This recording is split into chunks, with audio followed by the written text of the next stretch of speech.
Kalau misalnya kita ngedoain orang tua kita di kuburan misalnya Pak Ustadz. Itu bagian daripada sunnah Nabi.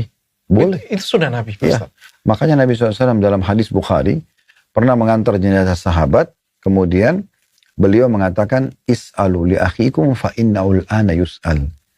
Sekarang doakan saudara kalian yang di kuburan itu, karena dia akan ditanya oleh malaikat. Ada perintah, dibolehkan.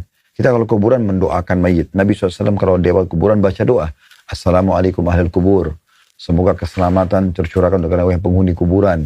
Gitu kan. Tapi kalau kita minta sesuatu Pak Ustadz, misalnya Pak, doakan aku ya, aku mau ngelamar kerja nih, mudah-mudahan aku bisa diterima kerja kayak gitu. Harusnya minta kepada Allah. Kan Bukan. kita paling sering kayak gitu Pak Ustadz, kalau misalnya Ya, ya. berdoa. Sekarang gini, apa yang akan direspon oleh orang tua kita yang sudah meninggal? Sedangkan dia hidup saja belum tentu semua permintaan kita dipenuhi kan?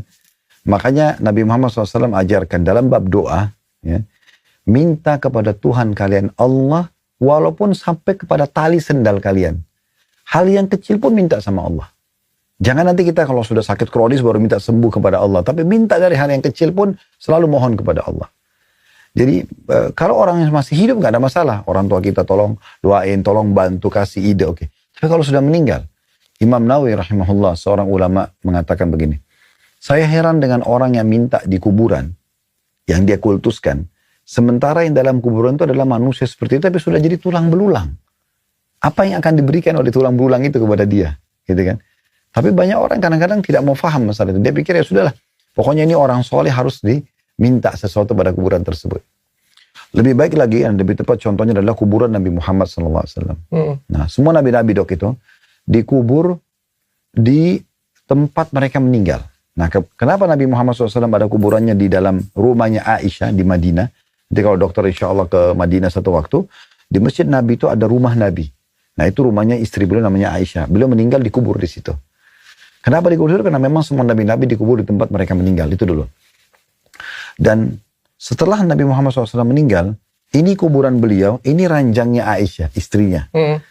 Dan Aisyah ini masih hidup kurang lebih dari 30 tahun setelah Nabi Muhammad SAW meninggal. Belum pernah ada satu riwayat pun Aisyah mengatakan, ya Rasulullah tolong doain saya, ya Rasulullah mudahin urusan saya. Padahal ini ranjang Nabi itu kuburannya. Ini ranjang Aisyah itu kuburannya. Dan tidak pernah juga ada sahabat melakukan itu. Tidak pernah mengambil tanahnya, tidak pernah taruh air untuk berkat. Tidak pernah ada riwayat masalah itu. Para sahabat dan para tabi'in tadi generasi emas itu, mereka datang, mereka ucapin salam pada Nabi, mereka pergi. Oh, harusnya bukan malah berdoa di situ minta sesuatu kayak gitu. Ya, kalau dia berdoa dalam arti kata mendoakan mayit, iya, orang hidup mendoakan mayit. Tadi saya sudah bilang itu sunnah. Tapi kalau dia minta pada mayit ini nggak boleh, ini kesyirikan kepada Allah. Ini bahkan sama dengan Nabi Muhammad sekalipun. Iya, itu menyekutukan Allah. Nggak boleh, Nabi Muhammad larang itu. Bahkan dengan kuburan Nabi Muhammad sekalipun ya. Kita hanya mengucapkan salam dan kita menjalankan perintah-perintah beliau dalam hidup kita.